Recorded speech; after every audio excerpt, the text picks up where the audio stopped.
Whoa, I'm so glad I checked.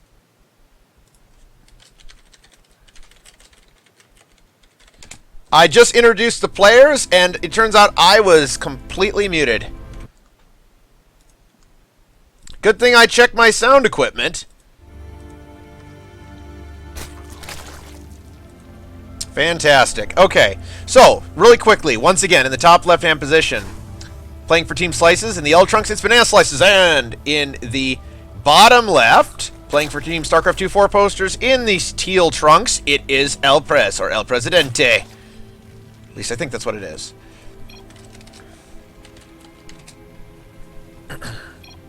Thank goodness, no lag.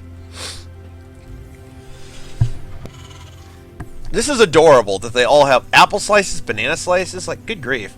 That is absolutely adorable. Okay, so for our opener here, we got very early gas racks, which is indicative of a Reaper opening. Usually, if you're going to go for a factory against Zerg, you'll want to get the gas a little bit later than that. But no, he's getting it on year 12 or 13. I think maybe 12? Maybe? Looks like 12, but I could be wrong. Okay. Looks like, yeah, hatch first for El Presidente. El Pres.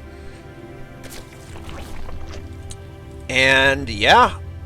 It's going to be quite a long game. Now, I don't really understand the logic behind the Reaper opening. Why not just go Command Center first? Every player has their own style, of course, and maybe Banana Slices will reveal why he's going for Reaper Expand instead of just a regular CC first. Okay, so we got gas into pool, so it's going to be Speedling Defense. Very standard. Rarely you'll see a Zerg just go 3 hatch before pool, which just means double expansion before spawning pool. It doesn't mean you literally build 3 hatcheries. That would be ridiculous. I mean, you could say he's, you know, even if anyone who's going a 6 pool is going 1 hatch before pool. Because they already have a hatch. Just a little technicality. So, second Reaper on the way. Or is that the... No, that should be the second one. It's the second one. Goodness gracious me. Alright, we're going to lock onto that Reaper for just a second there. Looks like it might just get a drone kill.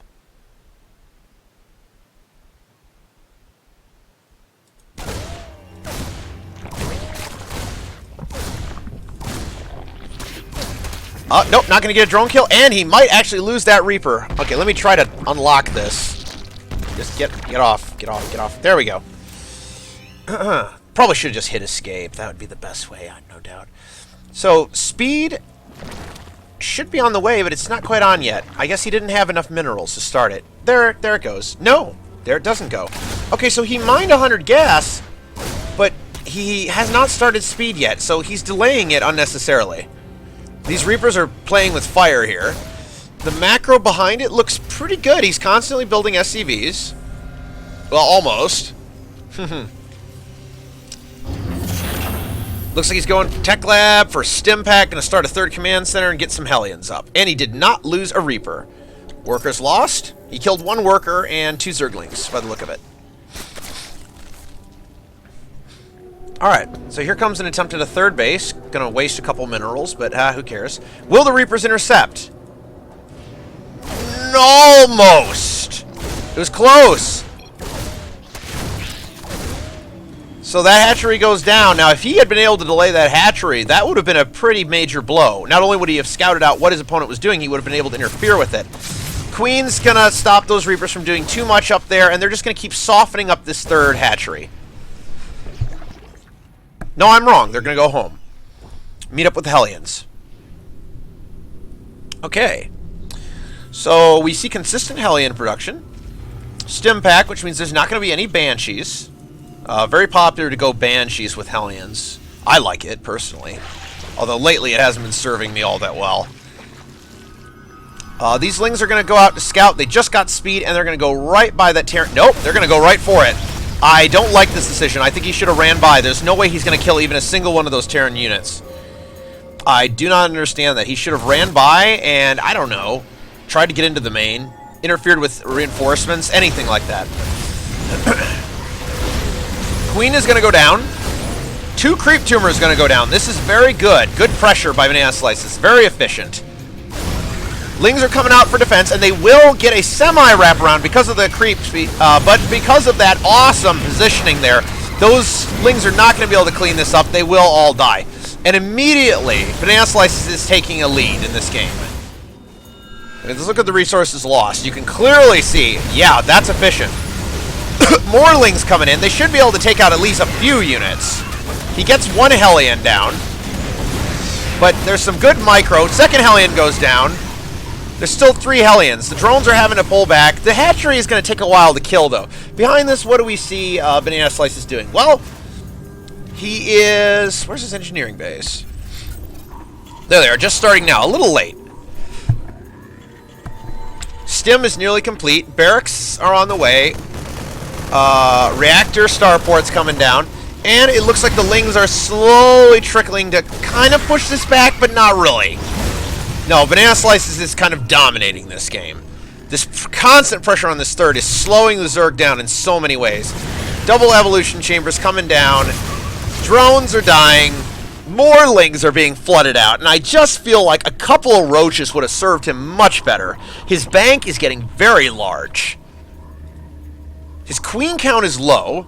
Because he's lost... Well, it's not that low, but it was. He's had to rebuild them. He's lost quite a few. And now there's this big flood of Zerglings, and I don't know what he's going to do with it. Banana Slices is playing this game very well. Another paranoid sound check. Yep.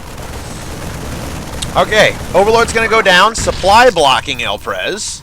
He's got 2 on the way, so it won't be that long. Spire coming down, but he's been deprived of gas at this expansion for so long. Well, more minerals, actually. We can see his gas bank is not bad, but his minerals... very low, very stilted. We see the opposite for Banana Slices. BS for short, I guess. I am somewhat surprised that Banana Slices has not taken a third. I think with the forces he has, he could easily defend against any number of Lings that could come his way. 1-1 and combat shields on the way, and we see 3 similar upgrades on the way for Zerg. But the game seems so stabilized. A scan reveals nothing. Nothing at all. He has very cleverly hidden his important tech, the Spire and the Baneling Nest, right here behind his natural. Which is also a pretty safe spot unless you get dropped. But, I mean, let's look at the path a dropship has to take. Has to go a long, long ways. And if there's overlords over here and stuff, it's going to be spotted. That is such a long ways to go. Unless the Terran is over here, you really don't have to worry about it all that much. And we can see that medevacs are just now really starting to be coming to the picture. No aggression from Banana Slices. It looks like he's calmed down and is focusing on his macro. Good SCV, really good SCV distribution, actually. About 14 per mineral line. Beautiful. His income is going to be looking great. Yeah, look at that. Over 2,000 minerals a minute. And he's getting more gas. He has built a siege tank or 2, and he's getting a third. No Widow Mines in sight yet. I doubt he's going to go all-out tank style on this map. I mean, you rarely do that anyways, but... I've seen Terran players build about 3 siege tanks and then transition into Widow Mines. And then there's that weird style where they build Widow Mines and then transition into, Hellbat, Marauder, Thor with Marine medevac support, which is rather interesting. Yep, this looks like a good push out. However, I don't know what kind of information he has. He's going out blind, so this is going to be kind of scary for Banana Slices. You really don't want to lose this kind of Terran army and trade it for nothing. And if he gets hit by enough Banelings on creep, no amount of spreading at this level is really going to save you. Now, the Mutalisk count seems not all that high. Oh, that drop is going to get just destroyed. Now, he will drop the Marines, and they might be able to get a Mutalisk. Actually, really good. He gets a Mutalisk, but just one. And he's going to expend a couple Banelings on a couple Marines. And here comes the big Terran force. Sorry about that. Didn't mean to close the production tab. 2-2 is on the way for both players. We are seeing already a really good game. Now, it's going to take a good amount of Banelings to hold this push. But as we can see, the only splash damage is in the form of 4 siege tanks. And the new Mutalisk is pretty strong against the Siege Tank. Yes, Siege Tanks did get buffed in Heart of the Swarm in 2 ways. They got buffed by sharing upgrades with the Starport, and most importantly, the Viking. And they got a small DPS, speed attack buff on their Siege Cannon. I like this run around by the Zerglings. I really like this. He's going to try to assault the 3rd base, but there's already going to be forces ready to clean it up. He is, however, somehow forcing the entire Terran army to pull back. It's allowing, El Pres to get this 4th base established. I don't know. I feel like that pressure was badly needed, and now his Siege Tanks are just naked out here. If the Mutas knew... How many Mutas are there? Only 8. Okay, there's not that many, but there normally is a lot more. And these Siege Tanks, they're only protected by 6 Marines. He could clean up. Oh, he's gonna do it. He's gonna do it. 1 Siege Tank falls. A lot of Banelings wasted on that tank. 2. And the Banelings are just not well spent. Not well spent at all. 64 Zerglings on the way, though. And every available Zergling he has should be immediately turned into a Baneling. There they go. 2-2 is completing for the Zerg, keeping the upgrades even, maybe even slightly ahead, depending on when the Terran attacks. Another drop coming in, and the Marine count of Banana Slices is not all that high. No.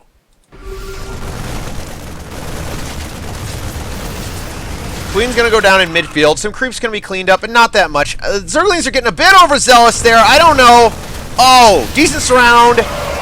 Really good surround, actually, and oh my goodness, this engagement is going better than I thought it ever would for El Pres. He's just trashing through the bio. It is petering out, and with enough Marines, he should be able to push this back, but... Oh, it's just that... Oh, man, it's a massacre of Terran units. Medevacs are going down. Shoot, he needs to be produced... Oh. Gosh, that's a lot of Marauders and Marines. Okay, so the production queue is in full bore. Full swing. He's got a planetary up. He has got to hold this position. Meanwhile, I totally missed a drop that took out the 4th. Oh my goodness! Oh my goodness, casting fail. He dropped every base simultaneously. I did not see that. Oh, wow. Okay, I'm sorry I missed that. Apparently, what I thought was a good play from El Pres turns out that he had completely neglected his in-base defenses. There were no crawlers that I could see. Whoa! Wow, what a win! And it looks like El Pres is going to be joining me, so we can give him a little short interview. But we'll see here.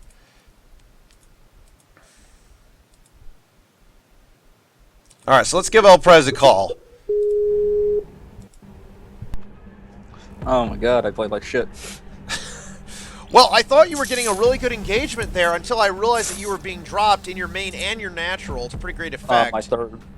No, 4th. Yeah, your 4th went down completely. No, my 4th was not being dropped at the same time as my natural. My 4th was being attacked at the same time as my natural. I mean, my main was being attacked. My army was out of position. I didn't have enough army supply. I just kind of dropped the ball at the end. That was really bad. Okay. Anyways, I got to go clean some shit up because something just exploded. Alright, I'm going to be turning down my StarCraft 2 game volume a bit because for some reason whenever I start a Skype call, it gets really loud and no one can hear me on Skype, so... Okay, so, El Pres, have you ever been known by another name? Because I did not recognize the name. Hello? Have we lost him? No, there he is. I asked if you'd been known by another name. I'm the new party leader. Okay, I don't know what maps to make. I'm gonna make Raver the party leader. Hello? Yep. Alright, I was asking if you'd been known under another name at any point. No. No, I've not. Not at least as long as I've been active on the forums. Okay, I have actually never seen you on the forums, and I feel bad about that. I don't post that much. Usually when I post, it's when someone starts talking about Ravens. Because I really hate Ravens. Okay. But I think the game is actually really balanced, except for PDD. But it's really just PDD when you have like 12 Ravens. That's what I've heard, and there's a popular thread by Tornado about having Hydralisk not have a projectile, but have an I think instantaneous attack. that's fine. I think it'd actually be better and cooler to have it actually tied to the corruptor to make corruptors at least have a niche to fill in ZVT. Um, because Hydras are already, I think, really inefficient in ZVT in any matchup, any style the Terran plays. There's Hydras don't really have a role anyways. No, they don't. Because even against pure bio, like no tanks pure bio, Hydras will lose every time. Like they'll actually they're a game losing mistake, and that's part of the problem with Hydras as a unit. But I think it would be cooler just to make the corruptors have an acid attack. It'd still be a projectile, but it wouldn't be blocked by PDD. So it'd be similar to roaches. I think my personal favorite choice with dealing with the Raven, assuming it's a change to the Raven as opposed to Zerg, reduce duration of PDD in half, cut energy in half, remove durable materials upgrade. That's my personal choice. That's quite a nerf. I don't think that's actually a nerf. What it does is it actually makes it more mobile. It makes mech significantly more mobile because Wait, what was the buff part? All I heard was duration. Cuts energy in half.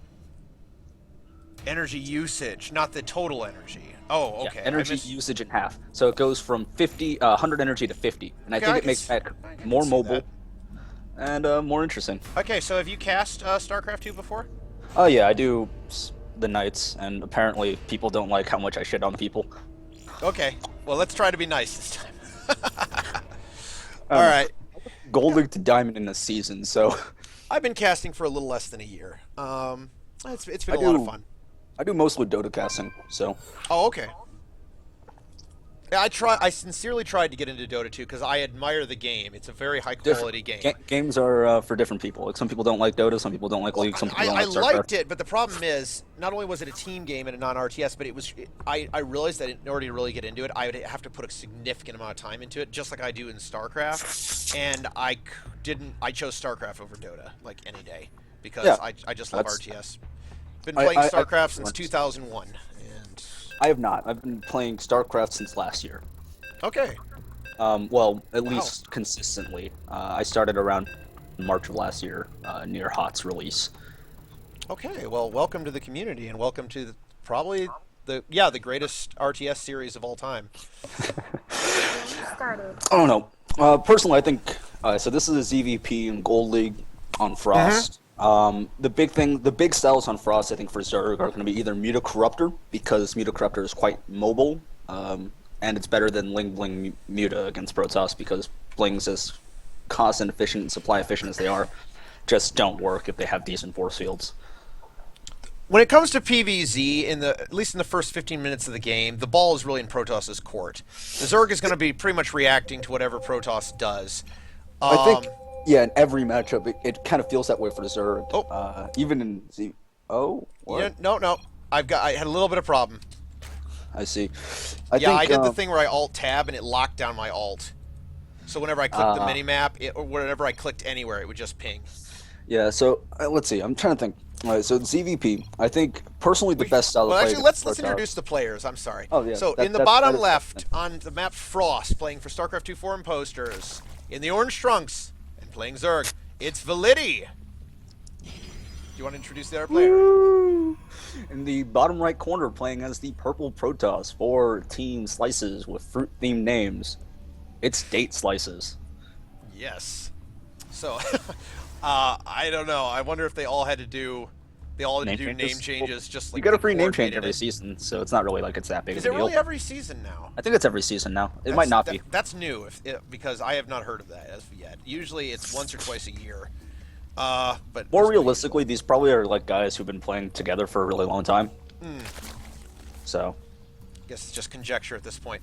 So, what do you favor in ZVP? Do you favor hatch first or pool first? Personally, if I don't know the player, or if it's go, I'll go pool first, just to avoid being cannon rushed, right? For instance, this is really suspicious. When you see a probe this early in your base, that means they're scouting off of a pylon. Yeah, 9 scout. I always 9 scouted, but I always went Forge Fast Expand. 9 scout was totally standard off of a Forge Fast Expand. And the reason why you 9 scout off a Forge Fast Expand is so that if they go hatch first, you can punish it with a cannon rush, right? Exact. Well, yes, so you have that option, but also you have to know if they're rushing. This is a bad choice from Date Slices, though. He should have, as soon as... Well, first of all, it's a gateway expand, starting in the natural.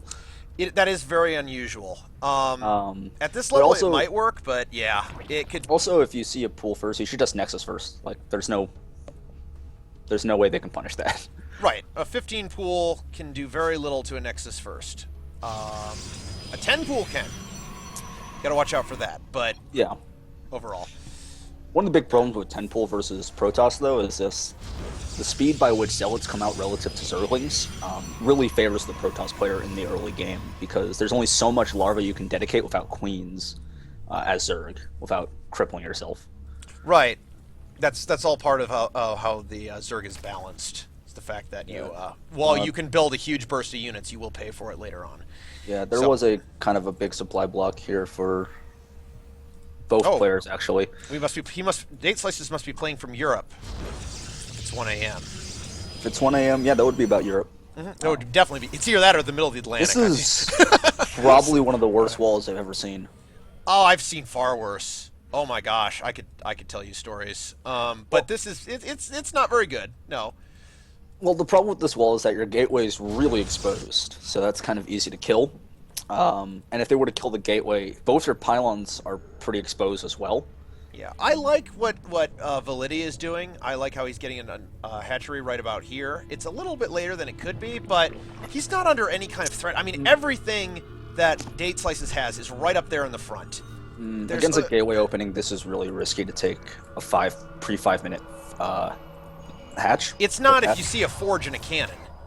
This is true. If you see a forge and a cannon, it's not as risky. But if, for instance, you were to build the forge to the cannon, right, that's 2 gateways that it could have otherwise Exactly. been. It could have been 2 gateways, but it isn't. Oh, this is bad. He's chronoing the warp gate, so this could still hurt Date Slices quite a bit. I mean, Velity quite a bit.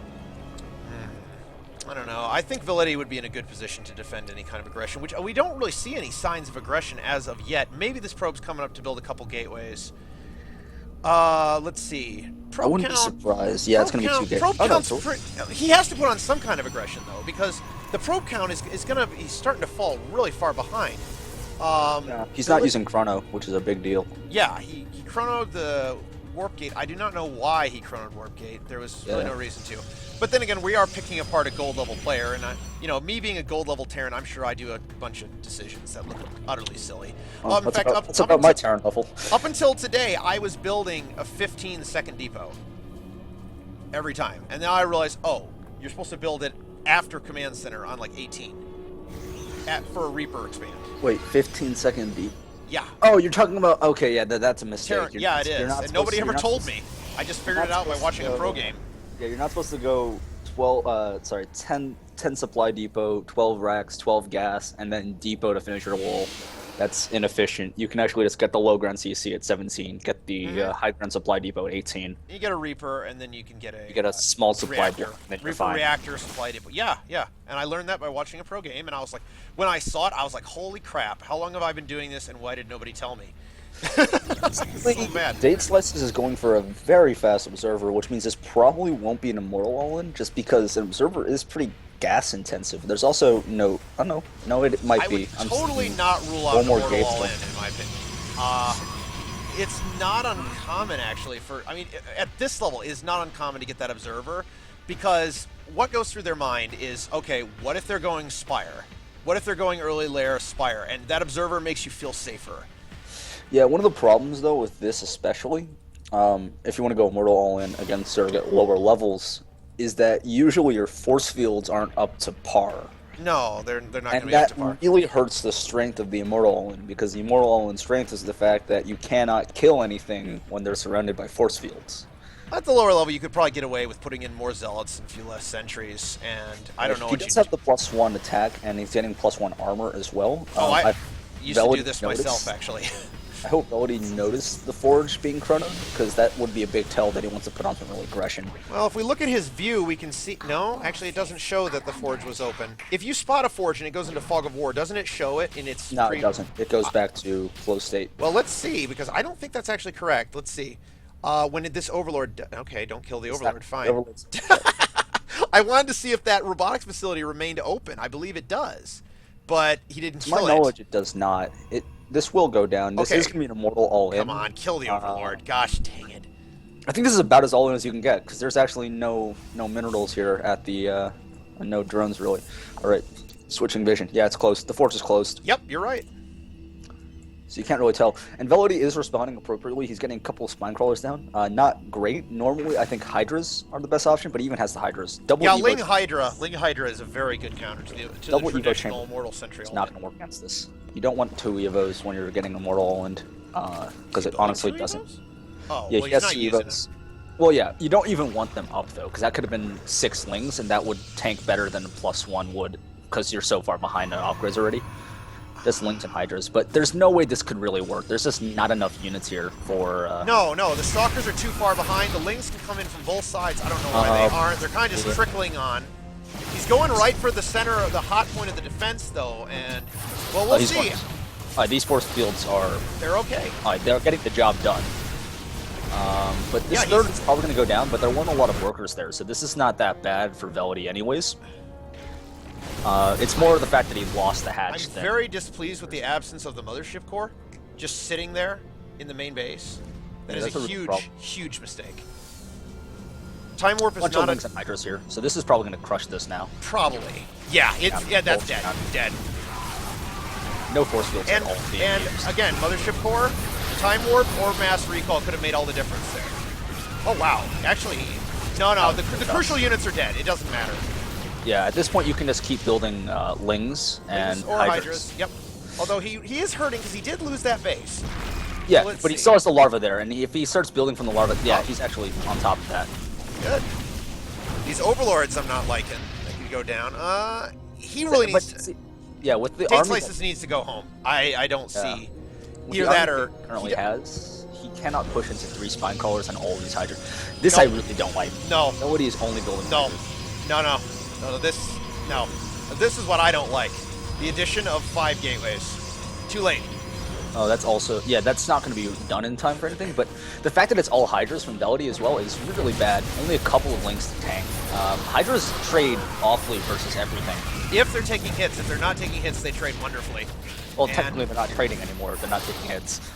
Well, I guess you're trading the units that are tanking the damage, so... Yeah, the problem with Hydras, though, is that, yeah, they do lots of DPS, but the only unit in the game against Protoss they beat one-on-one, there's actually 2 of them now, because of the Hydra buff.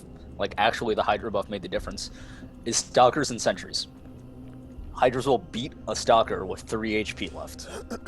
That's literally They used to one-shot it. They used to kill each other with the last hit. Yeah. Little known fact. Still, cost for cost, they're very strong versus gateway units as long as they're not the ones taking the damage. Yeah, you need roaches in the front. The big problem is, though... Or Lings, depending. Upgrades. There are no upgrades being done now. Velody, although against 2-base Protoss, I think it's actually fine to not be concerned with upgrades at all, because once you have an upgrade deficit, as it is, it's very hard to catch up against Protoss. Chrono Boost, yeah.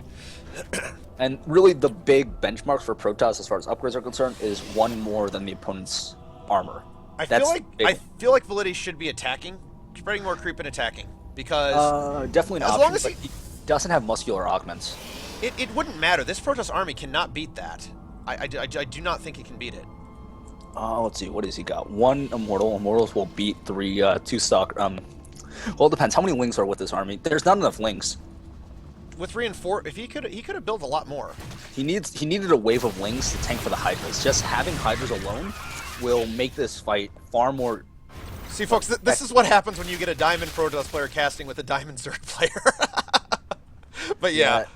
Hydras are just so bad. And we're going to see the first Colossus come out, but there's no Thermal Lances being researched. Yeah, so. And yet I can tell you as a Protoss player, there was few things scarier than Hydralisks. They were so strong. Yes. I know you say they're weak, but they're actually strong. They are. I think they're probably the worst unit in the Zerg arsenal, to be honest. I think every other unit has the Corruptor? The Corruptor at least has a nation killing... Right, well, we'll see how this goes here.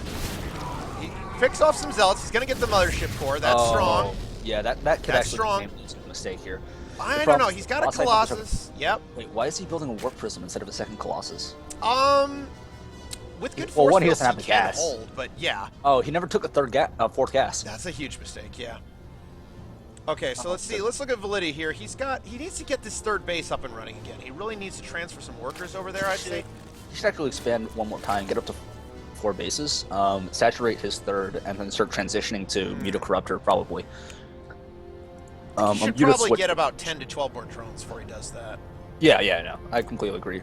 This Zealot run-by is going to maybe kill like 4 drones, but it won't be worth it for him.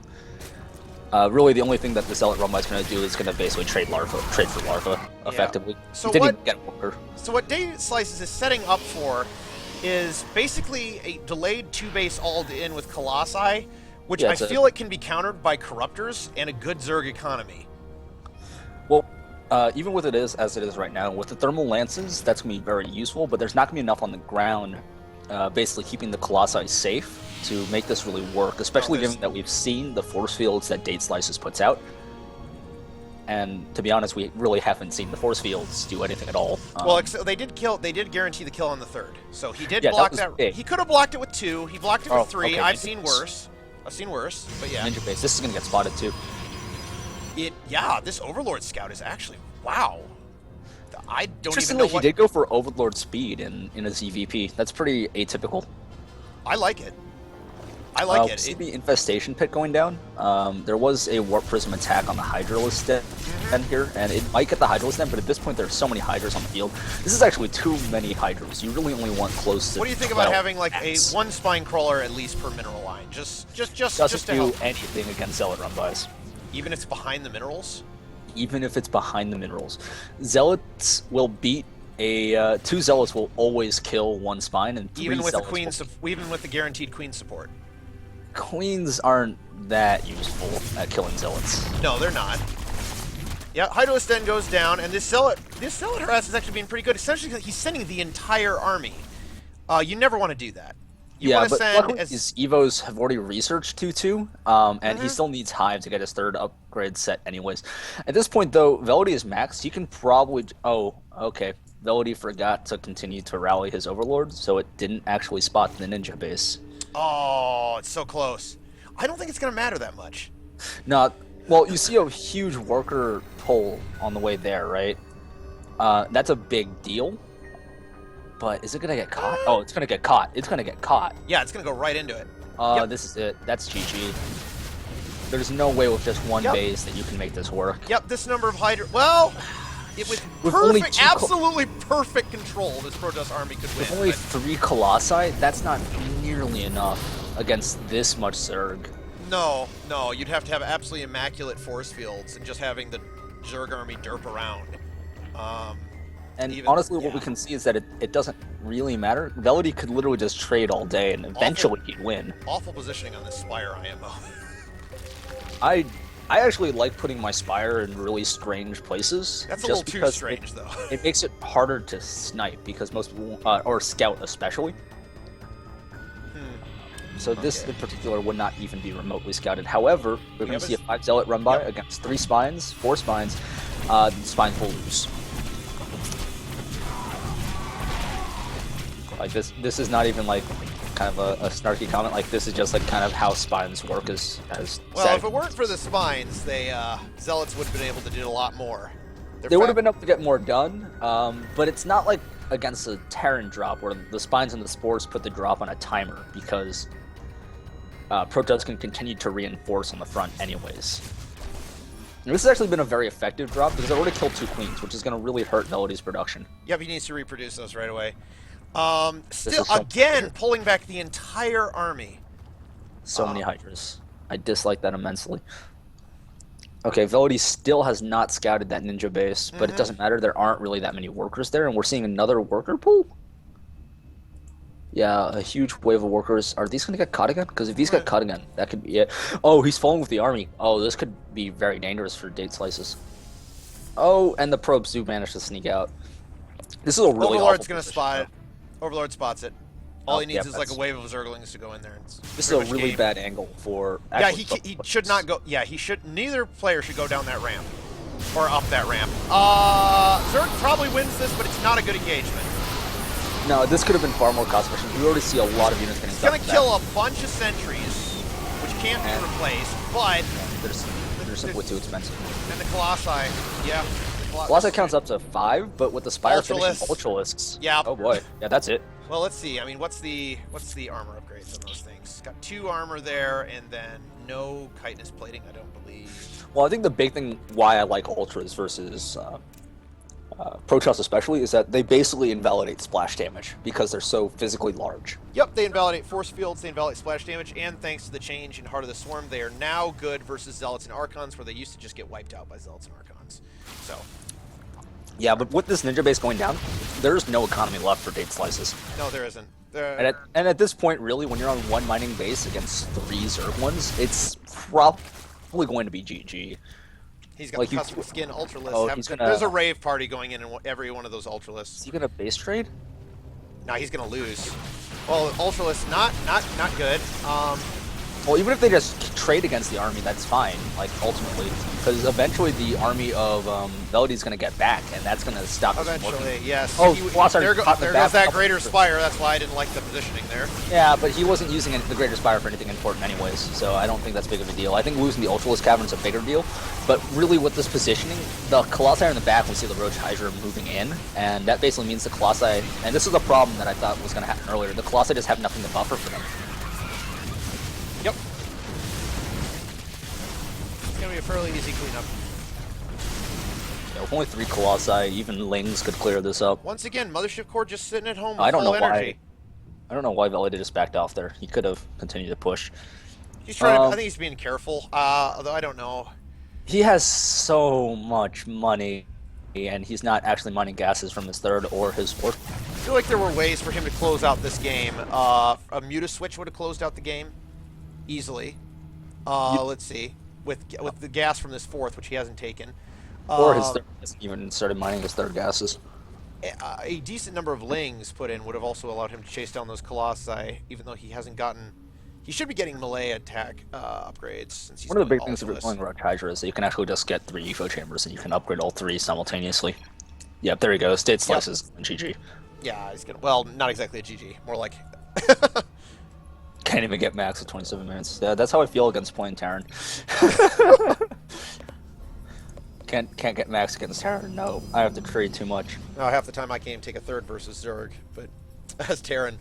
But yeah, I went up against a Diamond today, actually, as a Gold Leaguer, and I'm like, I was just mad. That's a sign. You're probably gonna get promoted to Plat soon. Well, I have to face Platinums first. I get thrown like an odd Diamond every 10 games or so, and it always crushes me. My MMR gets so screwed up sometimes. Like, sometimes I get put against Gold Leaguers, and it usually just ends in cheers for the Gold Leaguer. Or it's a Gold League Smurf, and then he proceeds to shit talk me afterwards about how I'm bad because I lost to a Smurf. And I know it's a Smurf because like they'll have like 6 games, right, and they'll have lost 5 of them, but they'll have an unranked win record of like 90%. All right, final engagement coming in here. As good a composition as Date Slices could hope for, it's not going to be enough. With the kind of the Roach Hydra count approaching, ideal. He needs to stutter step those roaches in to the Protoss force. He keeps like backing them off like it's Terran Bio. There we go. Oh, there wasn't even a GG there. Nope. Oh. Replay saved. What is that program you got running? Solite, which is like SC2 gears. Oh, okay.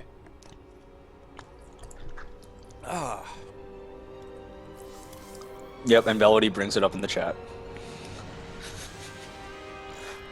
I don't know. That was a pretty good game. Personally, I think Roach Hydra isn't that great against Protoss, but really that's because Swarmos are just better. Yeah, I mean, it worked just fine when he was that far ahead. I mean, the push got crushed. The second push was not that strong, and he had a slight upgrade advantage, so I feel like it worked out just fine. And to be honest, Hydras are fairly easy units to manage in terms of micro and such. And you know, as for lower level players, it's comforting to have units that can shoot both air and ground and can be easily massed. So, yeah, I mean, the Hydralisk, it's definitely a lot better than it was in Wings of Liberty. That is for sure. It was pretty weak. It was almost useless in Wings of Liberty. Well, the problem in Wings of Liberty was also this: they didn't move at all.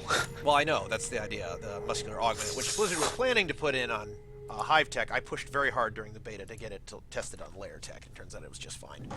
Well, yeah, I agree. I don't know. My personal feeling for Zerg as a race is that their tier 3 tech is really too weak relative to some. I say too weak, quote unquote, but I say too weak compared to how weak their tier 2 tech is relative to the other races to tier 2. I don't know, I think Ultralists are some of the strongest tier 3 tech in the game. I agree, but I get upset when Marauders can actually fight them. Yeah, they can't. Yeah, especially off creep, they can for sure. Yeah, I think I would actually love to see like anabolic boost get redone for ultras, like reintroduced. Anabolic boost. That was the ultralist speed upgrade. Oh, from Brood War. Yeah. Oh, way back when. Yeah. Like, I didn't really play Brood War, but I read about it, and for me, like it could be like a really small one, right? Yeah, like Ultralists were speed boost, right? they were weaker, but they were cheaper. It was like 200, 100, right? No, 200, 200. 4 supply, I think. Maybe it was 6 supply, but I think it was 4. It had 400 HP, and it started with 1 base armor, and you could take it up to 6. I can't remember how much damage it did, but it was single target. Yeah, versus the Cleave, 600 HP now. Yeah, they're much stronger now. 6 supply. More expensive and stronger. Yeah. I played Zerg. I mained Zerg in Brood War, but I almost never built Ultralists. I just didn't. Hydralists were pretty much my bread and butter. Well, Hydralists were really good back then because they were really tanky for their supply value. For their supply, well, for their supply value, yeah. I mean, Vultures were comparable. Although, wait, were Vultures 2? No, I forget. I think Vultures were 2. Maybe they were 2. Of course, they had Spider Mines and a lot of speed. Spider Mines were a big difference, yeah. Yeah. Even when they totally glitched out, they were still really good. Well, sometimes they would detonate and do no damage. Dragoons. Yeah, Dragoons, Goliaths too. Goliaths were really bad in terms of their pathing and stuff. They'd wander off all over the place. Yeah. I'd love to see. I'd love to see anabolic boost reintroduced, but I feel like that's gonna really hurt bio as it is. Man, I don't know. It could be like a muscular augments boost, right? Like the on creep, off creep gets. I don't really think. I'll be honest. I don't think Ultralists need a buff of any kind. I think they're very balanced.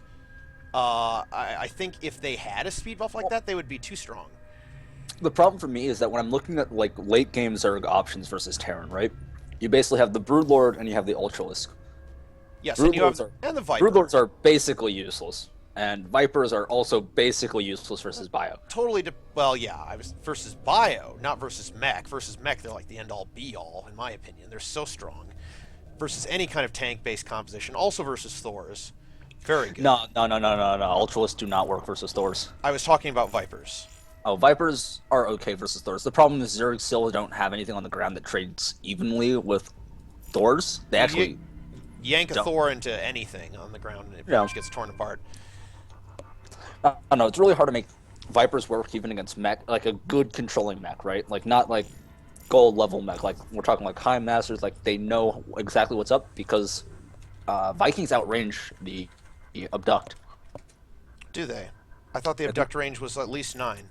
I think it is 9. I thought Vikings have 9, or is it 8? No, Vikings have close to 10, I think. I thought it might be 11, to be honest. Like, no. I know Vikings have some ridiculous... No, they don't have 11. They've got either 9 or 10. It's 9, right? Okay. So, 9 range is a lot. This is against the Viper, which has a pull range of... either 9 or 10. Well, that's 9. Right, so Vipers and Vikings equal range. Viking can stack up, which really kind of hurts the effectiveness. So it gets really hard, assuming your line is basically Vikings in the front, tanks behind, Ravens above the tanks, Thors behind the tanks, right? Yeah, the best counter I've seen in the professional leagues professional circuit for mech is Swarm Host Mutalisk with really good muta control. I think that's probably the best option. Because there's nothing the Terran has that can chase down the mutas with mech. They can push them away, but they cannot ever truly kill them. Yeah. Luckily, missile turrets are still okay against mutas until mutas hit the point where they can just straight up one-shot you. Well, when mutas get 3/3 upgrades, and they can versus mech, that's... But you see, that here's is the thing. Scary. Mutas are the only unit in all of StarCraft 2 to get worse with upgrades relative to other people's upgrades. Only unit in StarCraft 2. What about, are you factoring in the bounce? I'm factoring in the bounce. They're the only unit in StarCraft 2 to get worse with upgrades. Their actual effectiveness goes down the longer the game goes on. I don't think Which they're is a the only problem. unit that does that. For No, instance, they're the Reaper. The Reaper scales linearly, +1 per upgrade, +1 armor. The Reaper becomes more useless because its role becomes less useful, right? But it doesn't become less effective as a unit, right? Relatively speaking, mutas actually do less DPS as armor upgrades go up. True, but And the this is fact that assuming they're full so upgrades. microable, and that their burst damage is pretty good. 9 damage I'm an mutas- advocate of the Mutalisk. I've been an advocate of the Mutalisk No, for a long time. I think it's an I played excellent Zerg. unit. If I didn't like mutas, I wouldn't be playing Zerg. And I played Zerg and Brood War, and Mutalisks were pretty much my favorite Zerg unit. So, and they Like, they were weaker then than they are now. Like if I didn't like mutas, I wouldn't be playing Zerg. Yeah, I'd because hope mutas not. Are They're- pretty core in all three matches. They're a staple in TVZ, and ZVZ. They're also a staple. So, and they're good versus Protoss. They're good versus in every matchup. So, anyways, It's like, but my personal opinion is also ultimately that, like, as much as I love mutas, like, I do think it's kind of funny that they're the only units like actually get less effective as the game goes on. But you know, that's very limited, anyways. Like, it's only talking about really against bio, but okay, mutas so could spawning fight in the by top. boys. Sorry, spawning in the top. Excuse me, bottom left of Yansu, playing for StarCraft 2 forum posters and Zerg. We have Ire Brood. And in the upper right corner, playing as the Protoss, the Red Terran for Team Fruit Slices. It's mango slices. Delicious. They are delicious, especially the dried ones. I wonder if that counts as killing them. I've never had a dried mango. Like, dried mango slices are great. I imagine they would be, but because mangoes are just great all around. They're just kind of expensive. They're delicious. They're very sweet. They are. So, My favorite fruit is still apples, though. Yansu. I just love apples. I could eat apples. Apples are every good. day. I prefer peaches. Peaches are good, but apples are such a staple. I could literally eat them every day of my life and not complain. I could have an apple a day, you know, maybe even 2. Just love them so much. All right, so at TVZ, we were talking about this matchup a bit. On This is Yansu, I favor Terran. if they're going bio, of course. If they're going bio or biotank. Mech Or is mech. decent on This is a really good mech map. It is a good mech map. Now, I played mech a while versus Zerg. I was playing like exclusively mech versus Zerg, and it was a bad day for me. It was a bad day. Bio, as a beginner, was a bad day for me, but mech was just as bad. I had a 22% win rate versus Zerg, so that hurt. I'm gonna be honest, this map is the reason, mech is the reason why I vetoed this map this season. You really Mech. faced that many mech players on the ladder. No, it's just that the one person who did do mech against me on this map made me rage quit. Oh man, Yansu. That was- I'm gonna miss Yansu. It's the reason it's going out is because it's a good blink map, like a really strong It's blink a map. good blink map. It's a good cannon rush map. It's also impossible to stop Immortal Sentry Owens. If Oh, every the map's a Protoss- good cannon rush map. you don't see something more ridiculous than watching Triffle and who was the other person who was playing against cannon rush. You each mean where other. they start like cannoning right there, and then they and they go cannon up? rush each other and switch bases. Like, that's something that would only be possible on Yansu. Like, but okay, yeah, he's doing the build wrong because he drops the supply depot as soon as he can. So that's a little Yep. bit inefficient. Yep. This is how I used to do it. It does give you, as a beginner Terran or a low-level Terran, a big comfort feeling, knowing, okay, 6 pool comes, I'm gonna live, like no matter what. But even if the 6 pool came, you'd probably be okay. You overestimate how good lower-level players like me are.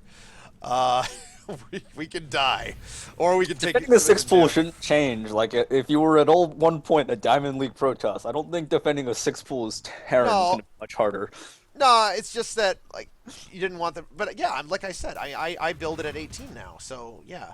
No, defending a 6 pool as Protoss was easy once I knew what to do. You know, even with the Forge Fast Expand, you have to sack the Forge and the pylon, but you just go you know.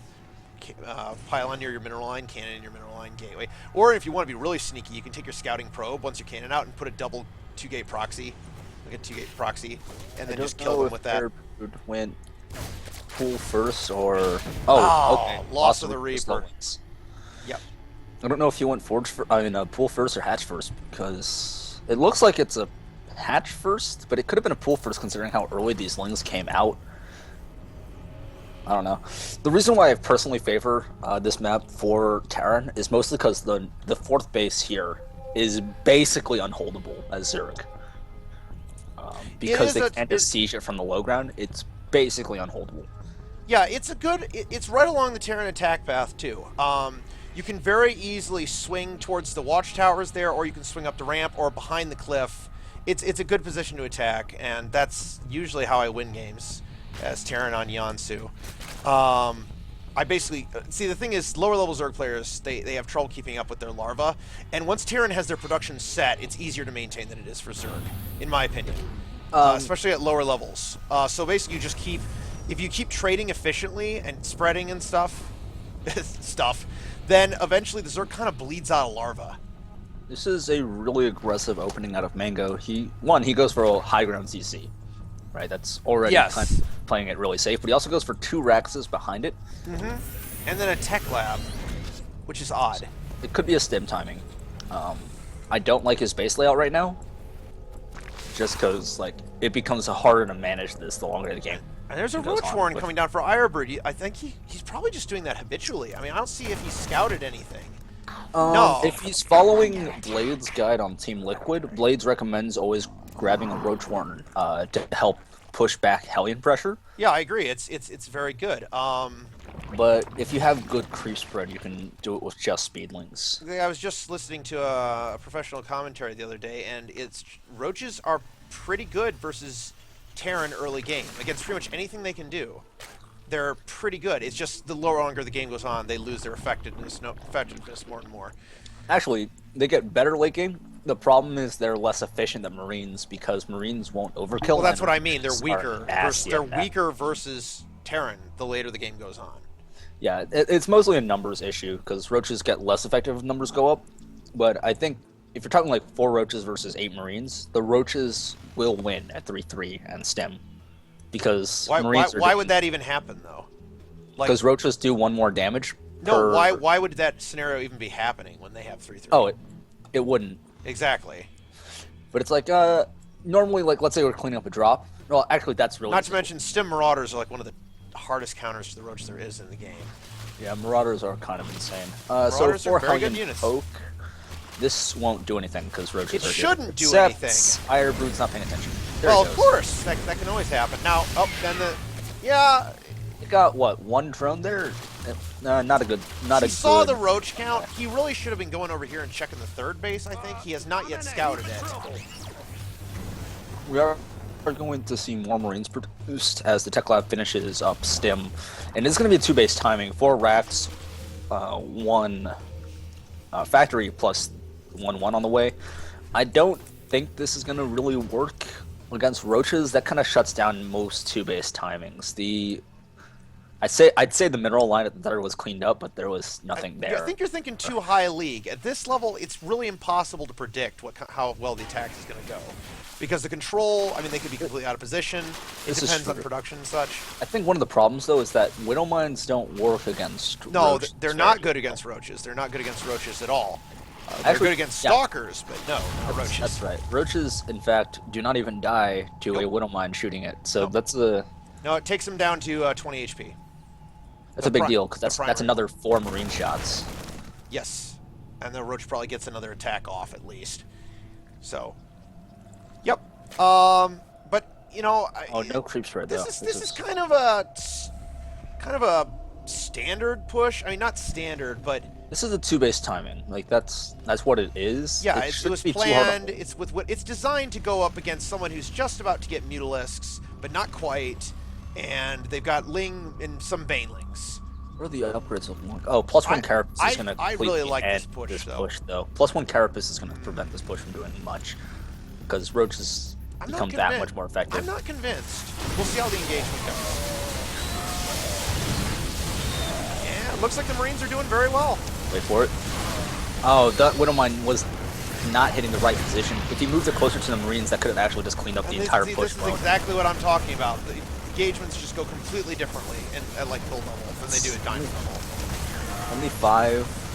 Yeah, he's going to lose his 3rd. Yeah. It's an excellent push. He's going to lose his 3rd base. Yeah, losing the third base is a big deal. Huge deal.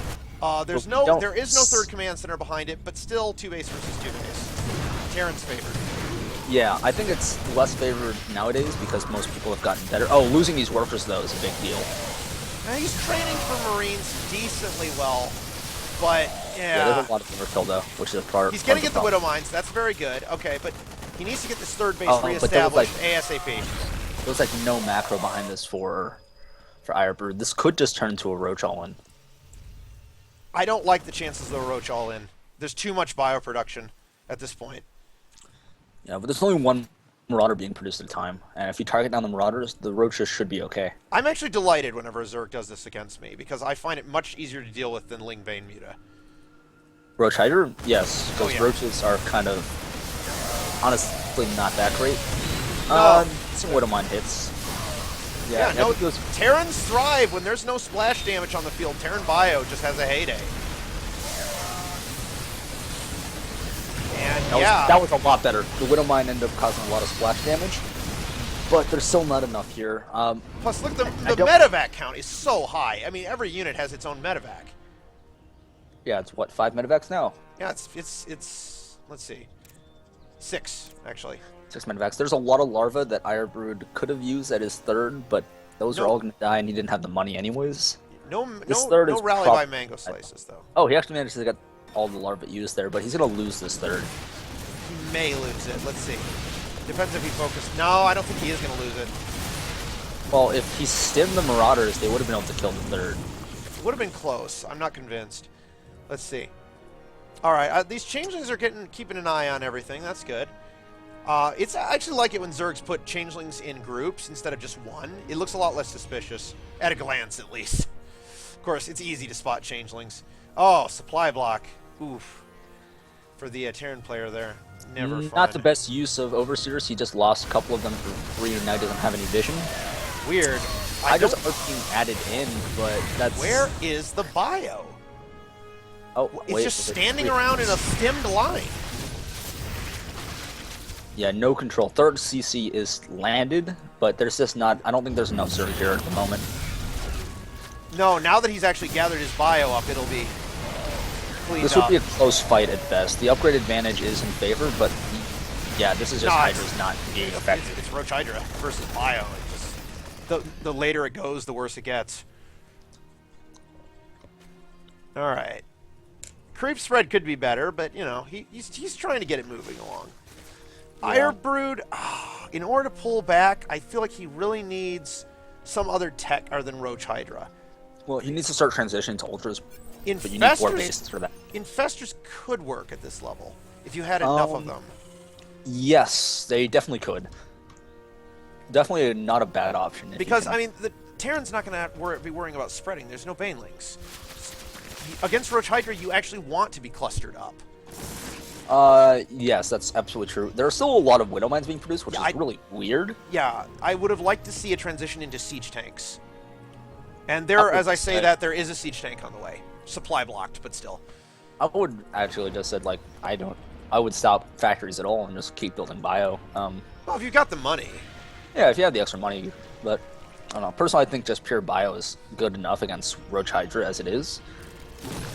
Yeah, it's probably. It's off to get cleaned up. Yeah, there's not enough here. I think this is just going to be a stim A move. Yeah. 91 army supply against 60. And a lot of that's in production for Irebrood as well. And this is just not a good engagement angle, and there are a lot of units just sitting at the third, not getting much done. Yeah, it all comes down to losing that third to that push. Yeah, the third was a big deal. I don't know. You were convinced it wasn't going to do anything, and I'm like, no. No, it shouldn't have done anything. It shouldn't have, but this is gold. But it's like that's like what happens when you go Ling Bling, because Ling Bling has the opportunity for big comebacks, and Roach Hydra kind of lacks that, because it's like playing bio versus bio. It reminds me of gateway units versus bio. There's only so far you can go with it. Charge Lot's pretty strong against bio. Not by themselves, not in my opinion. I don't know, I've seen 3/3 Charge Lots just shred bio. Oh, sure. Well, that's as a reinforcement when you've already traded armies. Against it's been proven that you need splash damage versus Terran Oh Bio. no, You no, absolutely need it. some sort of splash damage, but I think I've seen I personally 3-3-3 Zealot Archon, literally 3-3-3 Zealot Archon, just getting shredded again and again and again by just Marine Marauder medevac. I could see that. Personally, I think it's kind of weird hearing when people say gateway units are weak because I wouldn't say they're weak. I'd say that they need support. They always need support. it's because that's how the Protoss army is kind of organized, right? It's kind of It's tiered. It's tiered, and it's made to be. That's why you see quote unquote death balls from Protoss, is because that's the way the Protoss army functions. It needs all its parts together working as one. Yeah, the big thing is that you have kind of the gateway making up the bulk of your army, and then you have your support units for your gateway army, right? You got your Colossi, and then you've got your high Templar, which are your also gateway tech. But personally, I think it's really interesting how the general opinion on gateway is that the units are weak, or at least weaker than they used to be in Brood War. Well, technically, for some units that would be the case. Like Zealots have 10 less shields, I think. They do, yes. But Blizzard was very careful about making sure all the ratios for how Zealots fight units were the same. For instance, Zealots will still 3-shot, will still beat. No, the difference. 3 Zerglings with no the difference is not that Zealots are that much weaker. The difference is Terran Bio is a lot stronger. You got 45 shields. Well, and because 45 HP Marine versus 40 HP Marine. Yeah, well, and the existence of the Marauder. Marauder's a big addition. Fun fact about Marauders: they actually do the same DPS as Marines, just for twice the supply. Versus what? Light units? Versus light, yeah. Really? I thought they did versus less. Armored. No, they do. They both do about 10 DPS against against light. Well, technically non-armored. Hang on here. They do 13 a shot to light, whereas Marines, fully upgraded, will be doing 18. 6 a shot. 9. Fully upgraded. Here. All right, well, first of all, I always calculate in armor, so I assume equal upgrades almost always. Right? So even Marauders, then, they're doing a little bit more damage than the Marauder, I think. Marauders are doing 10 damage a shot. With Stim, they're up to 10 DPS, right? Right. It's actually very and convenient. Marines are doing 6 damage a shot, and they shoot faster than the Marauder. And they shoot at like 0.6, I think? No, 0.83. Without Stim. Right. I don't know with Stim. What they do is each Marine does 10.5 DPS. Each Marauder will do 10 DPS. Exactly. Each Marine? Oh, you're saying... Oh, I thought you were talking about by cost. No, I'm talking about by unit. Right? Oh, literally by unit. Okay, that changes everything. I totally thought you were talking about 2 Marines versus a Marauder. And I'm pretty darn sure Marines were doing more damage. I'm talking about per unit. And the reason why this is relevant, though, is because per unit, Marauders are better, which means that per unit, you can actually... well, actually, the big thing, though, the big difference between Marines and Marauders is twofold. One, armor is much better against Marines than against Marauders. If you're behind on attack upgrades, Marauders will do more DPS than Marines, one-on-one, right? But 2, Marauders have more than double the health. Yes, they have more than double the health, and they have greater surface area, which means they're more vulnerable to melee attacks. They're more vulnerable to Zealots, but they're less vulnerable against Storm. Yes. Which is a big deal. Everything in Bio is super vulnerable to Storm. This is true, but like that's a big deal, though, right? The fact that yes, and I always aim for versus splash, Protoss. right? I always aim for a mixture. Although if they're going for Templar and Zealots, believe it or not, I tend to go less Marauders, more Marines, because I like it. It's easier to kill the Zealots, and it's easier to kill the Archons. Personally, in my experience playing Terran at mid-gold league level, because that's about as well as I can play Terran. Oh boy, my Terran is so bad. I personally always prefer the Marauder heavy composition because it gives me a little bit more room for mistake making, right? Because they have more health, so I can afford to be a little bit slower. It's just they're so much weaker versus Zealots and Archons. Per unit? No, I don't care about per unit. Yes. I care about supply. I care about supply and resource cost. Unit only manage... I think the concussive shells makes it easier to fight Zealots over. That's why you want a few Marauders. But a few Marauders against 30 Zealots isn't going to make a difference. Yes, it will, in my opinion. Yeah, and I believe it does. I actively use it. Versus Colossi, I tend to go much heavier Marauders because they have Stalkers as support. And it's just... Yes. Well, if they don't, they just lose to Vikings. Yeah, which is well, unless they have Storm. They won't. But Not then that they early in have the game. I'm talking about two base opener. two base openers. Okay, yeah, then Yeah. they would only have one reload. So basically two base. If they go Robotech, I aim for more Marauders. If they go Templar, Twilight Council Tech, or High Templar Tech, I aim for more Marines, even though they're more vulnerable to Storm. Just because they're stronger against like all the support units. On three base, you always want the rounded composition and maybe even get some ghosts in there. Yeah, the big reason that you still want Marines, even if you're going Marauder heavy, is just because one, they shoot up, that's always nice, DPS but two, they just provide more DPS supply. per supply, which is a big deal as well.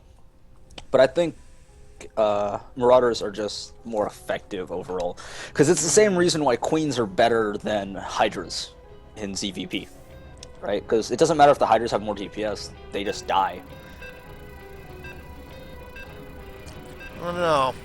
For instance, what is the best unit against Void Rays in ZVP? CVP best unit against Void Rays. They by far the Infestor. Yes, it would be Infestors if you can catch them out. Right, so, but assuming, like, we're talking about units that actually shoot something, right? Like, fight, Yeah. alright? So basically that leaves Corruptors, Void Rays, Corruptors... Queens and Spore Crawlers with Transfuse. You don't even need Spore Crawlers. 8 Queens will easily kill 16 Void Rays with Transfuse. What? 16? Like 16.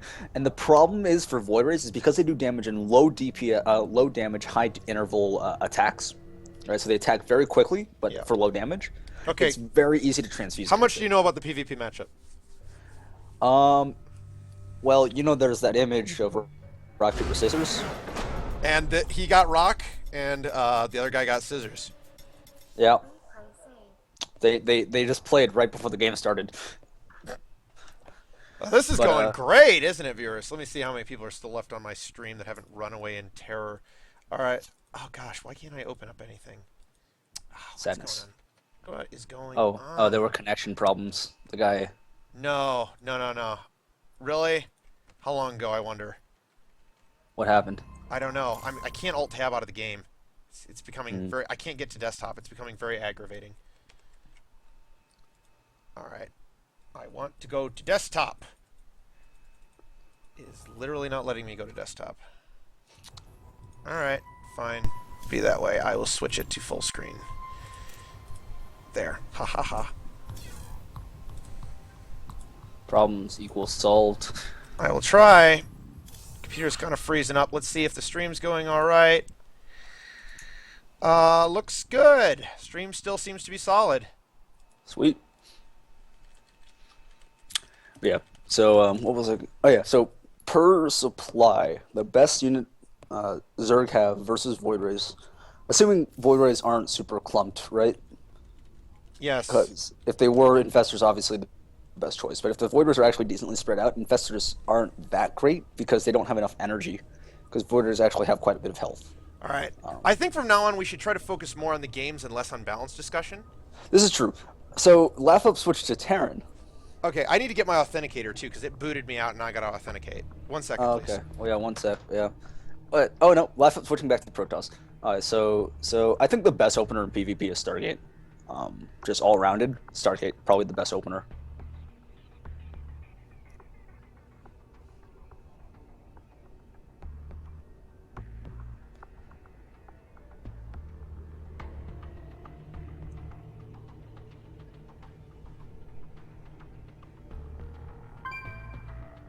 All right. So, need a re-invite to the party. Yes. Oh, good grief. Re-invite. Done. I think in PvP, Stargate's the best opener. Your opinion as a Protoss player? Pardon? I think in PvP, Stargate's probably the strongest opening tech choice. Ooh. Oh. Because I think between Mass Phoenix style and Oracle opener, I think Stargate's the most flexible. Well, oh man. Oh boy, it depends on how the super early game goes. I mean, you can do 2-gate aggression. We're assuming. sometimes. I'm currently assuming mid game tech transition. Ooh. So like we're assuming like 6 minutes, right? Right around, yeah. Stargate is very strong. It is very, very strong. Phoenixes are excellent. I don't like Oracle openings because if your opponent goes Phoenix, you lose Yeah, the then game. you lose. Pretty much. Oracles are especially coin flippy, but Yep. personally, I think Stargate's probably the strongest of the three major tech choices going into the mid game. At the super Stargate's great versus Robo. Diamond and Masters level, probably. At the lower levels, I don't know. I don't know how good their Stargate control is. Well, this is going to be the plat set. Yes, I see that. Okay, just making sure all my audio and things are working. Seems to be working. Give me your red planets, guys. You don't have to have Kerrigan as your background, you know. If you want to see the planets, you can totally switch it to planets through the options menu. Just I think it's like I think it switches to a random planet based on how far you got into the Wings of Liberty campaign. It's a different planet every time I load up the game. Yeah, it just like gives you a random planet if you finish the Wings of Liberty campaign. Oh. Oh, well, I finished it like back in July 2010, so Yeah. it's been a while. Okay. So here we go. Hopefully it'll stay in the game this time. It is on Habitation Station. Now, Which only makes Stargate better. Yes, yes. Stargate is very strong on Habitation Station. Blink is not. It's okay, but it's not as strong as on many other maps. It's a very tight jump. You can't jump big groups of stalkers into a main base very easily. And even if you could, there's only one entry, which makes it kind of easy. There's one entry, and there's two other places outside of there that you can blink in. Yeah. But it's very tight. You can blink in from 2 points, but there's only one place to land. In the top left-hand position of Habitation Station, playing for Team Slices, it's tomato slices in the pink trunks. Technically a fruit. Yes. Oh, connection issues. And in the upper right corner, playing for the StarCraft forum posters, it's the red Protoss. Laugh up. And then the game is paused. The game is paused by Apple Slices. Luckily, because I'm an observer, I still have control over my camera. I did not know that.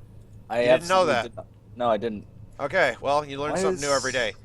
This is weird. Oh, it's going to be a proxy 2 gate. What? Oh, shoot. Look at tomato slices. Yep. Pro. Yeah, the only time you ever do that is when you're proxy 2 gating. Yep. Well, now so let me see. Was it SO? No. It was SOS who versus 2 gates Hero 3 times. Yes, but it wasn't on this map. This was like the last map, and if I recall, proxy 2 gated right here. No.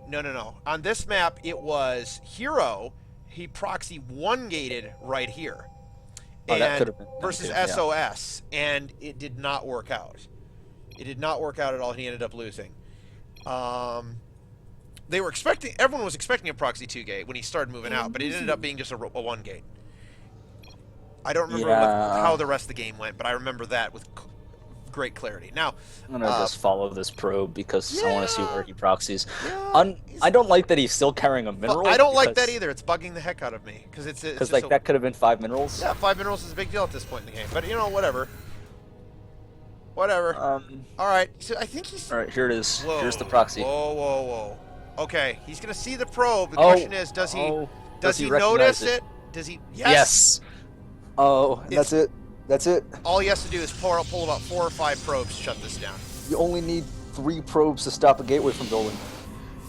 Well, frankly, I always pull 4 or 5 because at this point in the game, I'd probably pull 2 more. All right, here's the second probe coming down. He's got to pull probes. Like, there's no reason not to. He does. He has to pull pull probes. Oh wait, so he sees the gateway now. Now you need to pull like 5. Yes, you need to pull 5 probes. He's going to try to prevent him from dropping a gateway. He's not pulling any probes. There's no probes being pulled. Boy. Okay, he's going to get the enemy. No, maybe not. He's not pulling. He's not pulling. Is he going to defensive 2 gate? Yes, he is. Oh, this is like the worst way to do it. Well, he does have more probes. This is like what you do when it suddenly, oh boy, I've been proxy 2 racks. I'm 2 gated. What do I do? Because I didn't see it coming. You just dropped 2 gates. But if you've seen it coming, you could have just pulled like 4 or 5 probes. Exactly. And you pull 4 probes in addition to the one you have. You go in there. You target the probe, or you just target the pylon, take it down, keep harassing it, slow it down, whatever you can do. And then you win. Oh, okay, but Tomato Slices is not building zealots. This is actually a lot of zealot that he's not getting. This is probably the worst executed proxy 2 gate I've seen in a really long time. I've seen far worse. I have seen 3.5 minute proxy 2 gates. After me see two how many pylons. times I've seen Proxy 2 gates being done. Not very often. All right. Anyways, it's gonna scout the zealots coming You out. can't kill it This outright, is though. You no, can't kill and it he's gonna outright. even lose a zealot if he does this. Well, he can put it in there yeah. and start attacking the. No, he should have left it there, because Wouldn't have killed it in time, no, though, you're which right, is because there's two zealots. Two zealots versus two zealots. This is wonky. The one with the probe is gonna win. No, the but probe is blocking the other zealot. oh, but good micro coming out of Decent micro by both players, actually. He's gonna lose the zealot. But he's got another zealot. At this point, I tried as lap up. I'd probably just drop a not a mothership core, a cybernetics core, and try to It's far too late for that. The only thing he could do is get a forge or something, or pull a ton of probes. Yeah, but probes are so bad versus zealots. Like They are bad versus zealots, but zealots versus zealots and probes win. So well, we just saw that happen. And it didn't work out as we thought it would. It but wasn't if this pylon correctly goes down, that could end the game for lap up. this is gonna be. I don't know. I was gonna say Tomato Slices should just win this outright, and it looks like he's going to. Yeah, 3 zealots versus 1. If Yeah, this pylon goes down, it's gonna be a supply block for lap up, and that's it. Yep. You can, maybe. Oh, this is not a good angle for the probes to be attacking. Nope, you're blocking the zealot. He's gonna get one of the zealots, but there's still a lot of zealots Now up. he's gonna have Yep, that's game. Yeah, that's it. At this point, like the proxy 2 gate's done too much damage. It's so unfortunate. He scouted it. Yeah. Totally scouted it. Like I've seen Laugh Up kind of do this before, where he scouted DTs and still loses to it. As Protoss, I very rarely beat Proxy 2 gates, but the way I did was when I scouted it that early. If I scouted it that early, I just would shut it down. Oh, that's around on that zealot though. Oh, but the probe's gonna start dying now. Yeah, he doesn't have it. He's only got 7 probes left compared to 10. Now he's got 8. Oh my gosh! Wait, is this actually? if he micro, Cannot lose that. micros well enough. Cannot lose that low health zealot. Sheesh. And now it's 8 probes. Soon to be 9 probes. 10. Well, It's still okay for Laugh Up. Like the fact that it's this close is kind of showing that they're both kind of botching this. no, actually, Laugh Up is now 1 if he controls correctly. Laugh Up's ahead at this point because all of I know. Tomato Slice's tech is He's gonna get over the the enemy zealots. base. And now he has a total health advantage. I don't know why he's chasing the zealots around. No, this is dangerous. He should be in his base. This is. You bring him down. Oh man. No, Tomato Slices, you have to lose this game with dignity. You should totally have won. No. This should have been. Laugh Up should have lost this game already. Absolutely should have lost. There's no way he should be winning. But he is. And 1 zealot, 2 zealots, 3 zealots, no zealots dead for Laugh Up. Amazing. And all 4 zealots cleaned up on Tomato Slice's end. You cannot predict Gold League. I can't This predict is not my even own gold. games. This is flat. You can't predict Platinum. Fine. You can't predict. Oh, that zealot's surrounded, and it goes down. It's game. Yeah, this is game. That's it. Here comes the Dark Templar transition. 2 gas, cybernetics core. Yeah. It went behind DTs. Totally standard. And in I don't know why silver and Laugh bronze. Up routing zealots across the map. I guess he can just afford to send 2 and He can. literally kill everything. He can afford it.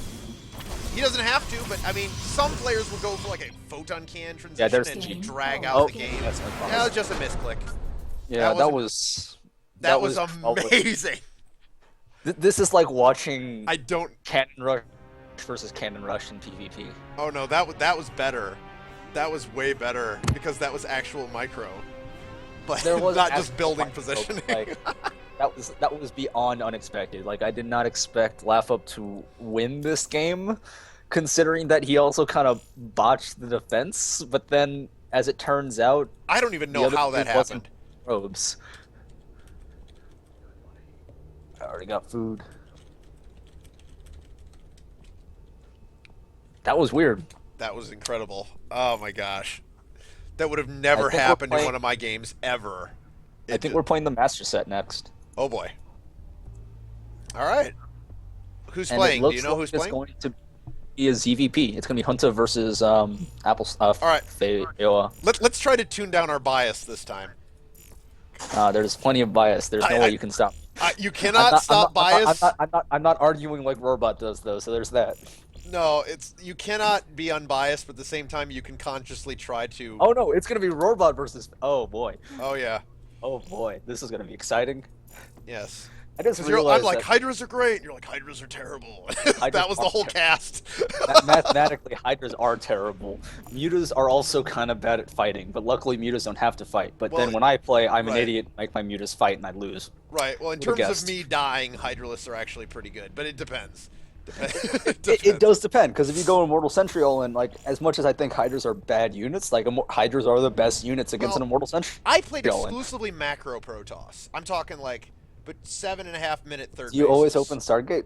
Oh, wait. 7.5 minute third. Okay, then Oh, that's yeah. why Hydras would be your worst nightmare. You're But I expanding could without a still, I Colossus. could beat them. I could beat them.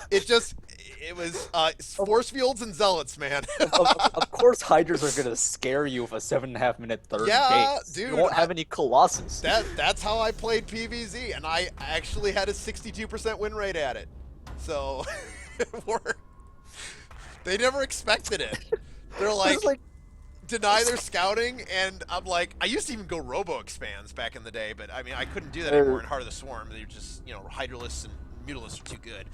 But I would do Blink Stalker expands, 7.5 minute Blink Stalker expands. Oh man, but like, I used to do Charge Lot Void Ray style. Charge Love Void Ray style will also kind of lose to Hydraling. It's- Actually, it will lose to Hydraling. It should lose to Hydraling, assuming up is Guardian even. Shield, man. Guardian Shield's good. Well, man, it's not really Void Ray. It's like I'm just assuming the most A move combo right now. You just click E and right click on the enemy base. G for Guardian Shield, but yeah. No, I would use Sentry, Zealot, Charge Lots, and Void Rays to hold off the initial aggression, and then I would transition into High Templar. And that was rather Templars are interesting. good. They are. And Especially I'd almost always get double ups. So I was very unconventional. I think Charge Lord Archon's pretty good against Zerg if they don't build Now, roaches. I did go Immortal Sentry all in for 1 month, and that was during the Stefano 12-minute roach because there was nothing else I could do.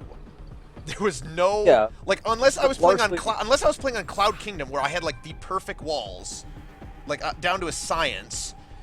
I could not hold the 12-minute roach max. I just could not hold it. That was definitely a dark period for Protoss when Stefano discovered the first major timing attack that Zerg could ever come up with. Yeah, luckily the Immortal Sentry all-in was the counter to it, because they go up to 70 drones and then it was just Ling Roach. But yeah, basically, you it go was up to very 70 easy. drones and then at the 9.5 also minute mark, boof, there's 3 Immortals and 6 worked against Sentries. Forge Fast Expand. Well, I always Forge Fast Expanded. Yeah, but I mean, like, it only worked against Forge Fast Expand. Not to say that Gateway Expands were Oh yeah, even a with thing Gateway- back then. No, they were not. They were not Because there was no Mothership Core, because it's a big deal. But yeah, Forge Fast Expands was really the major build, and yeah, Roach happened to be very good against that because you just didn't have units.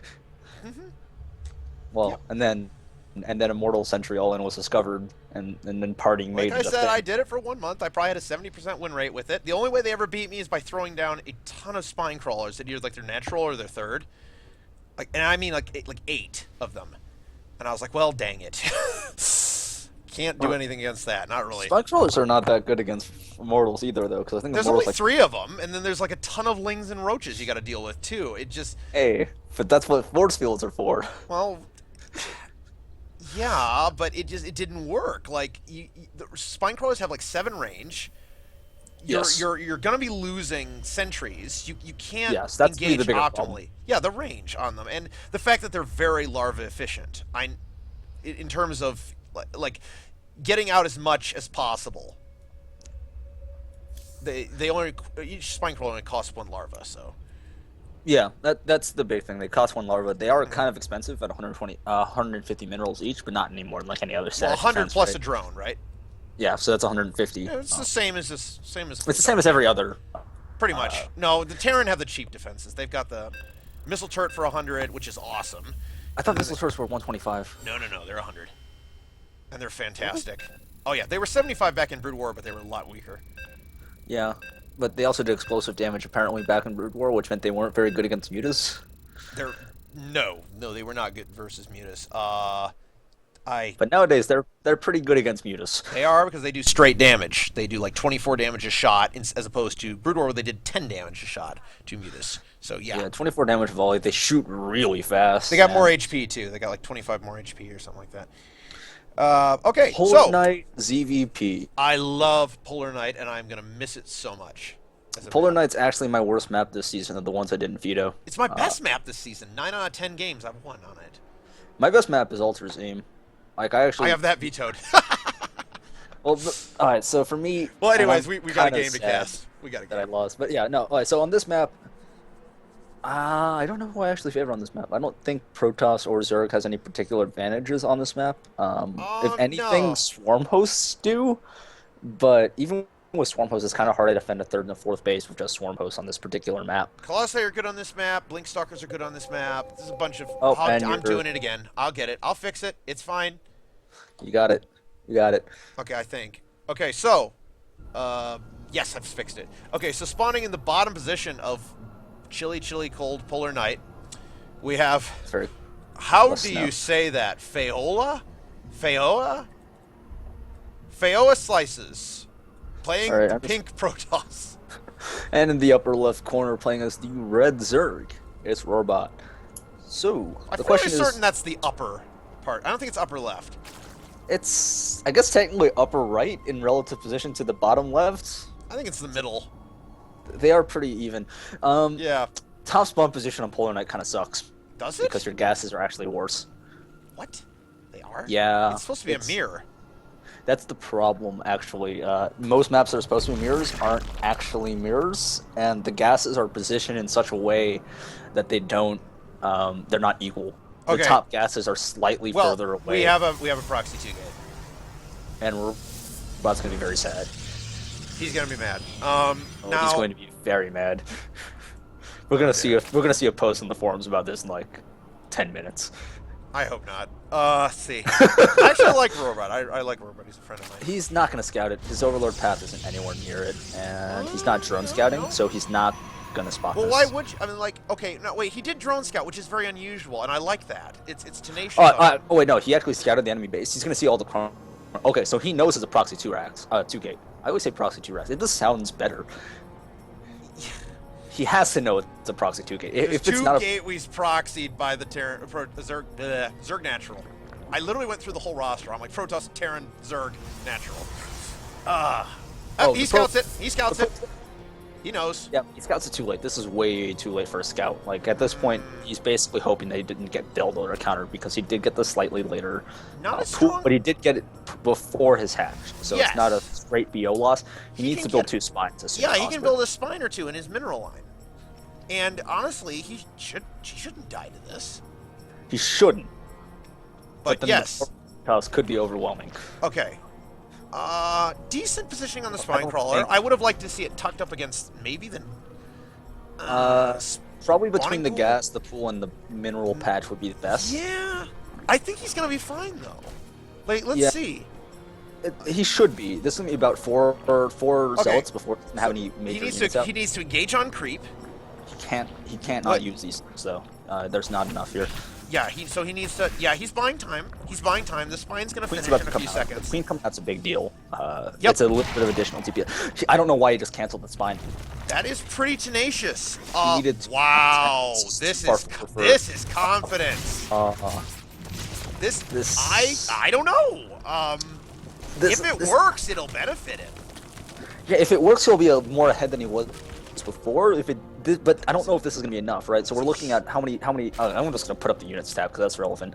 12 lings versus 4 zealots plus a spine. So technically, that's enough to hold this back. 12 lings win with micro, so depending on Technically, positioning, yes. depending on Technically, positioning, yes. but yes. But the problem is with zealots, their value goes up as numbers go up because they'll have less surface area.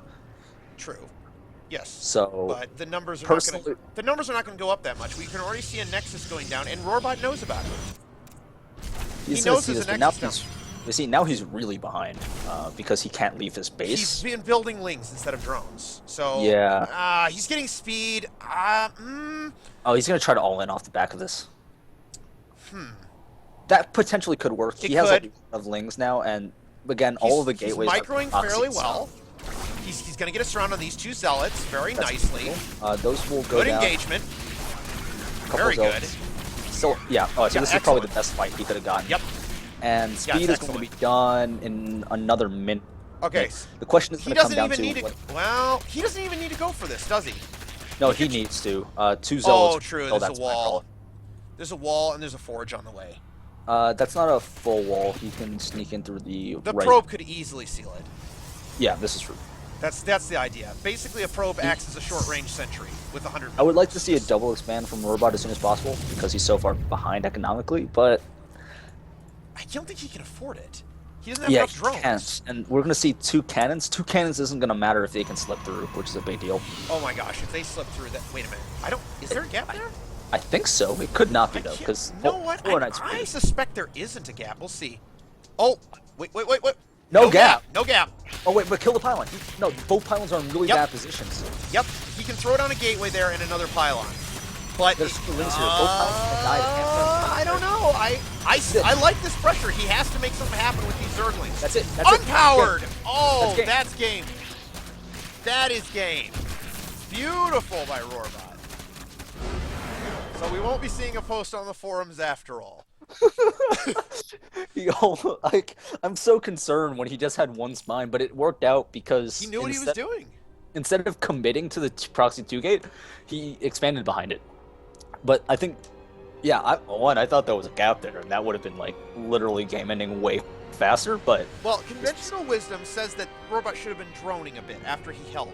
If he had been droning, the expansion would have been the best thing. And honestly, it was still close. I mean, those Lings, if they hadn't broken through and unpowered it right then, no, that was been game. But cannons were just a little bit too late, and that was a big deal. And there were just a little bit too many Zerglings, so that the pylons just weren't up in time. Yes. The pylon placement was kind of bad, especially the one top end, because the gateway was a little bit south, which meant that you could kind of get half of the pylon surrounded by Lings. No, that was a very well played game by Rorbot. His micro was on point.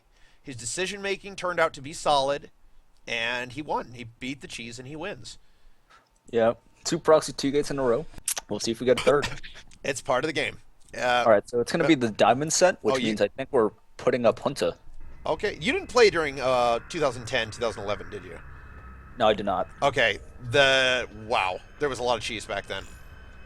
Well, that's how things kind of work. I watched some GSL from the old days, and I remember seeing things like one-base roaches in ZVZ. Yes, I remember seeing one-base. I remember facing one-base roaches in PVZ.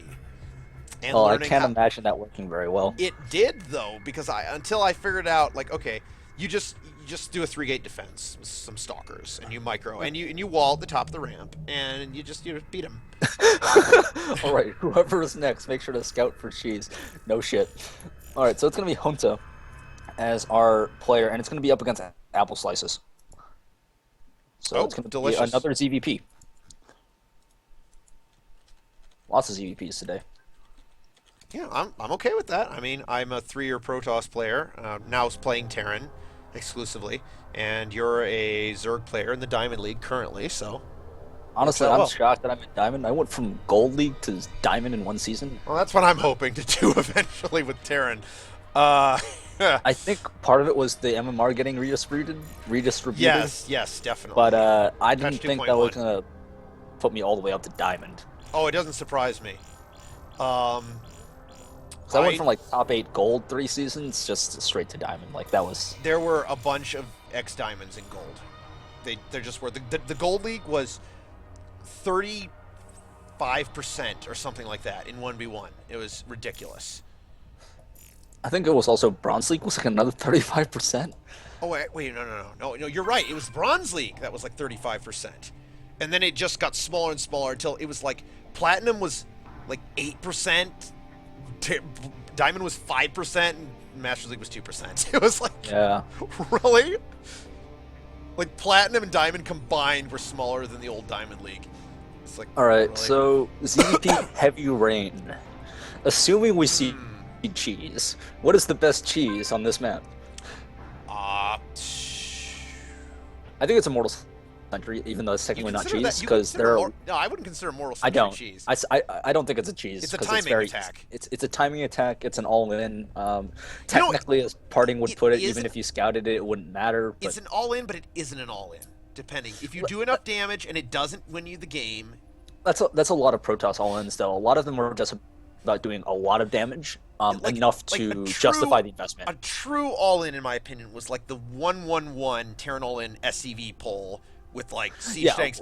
That was an all-in, and gosh, that was deadly. Any big pro pulls an all-in, if anything, because there's no way of coming back. A proxy from that. 2 gate is an all-in. A 6 pool is essentially an all-in, unless you do that weird macro thing against a Forge Fest expand, which was a thing back in 2011. I don't think a 2 gate's really proxy. 2 gates and all in, because you can still tech back in your base behind it. All you're really investing is the 400 minerals there. As a Protoss player, I'm going to have to disagree with that. It's pretty much one of the most all-in things you can do.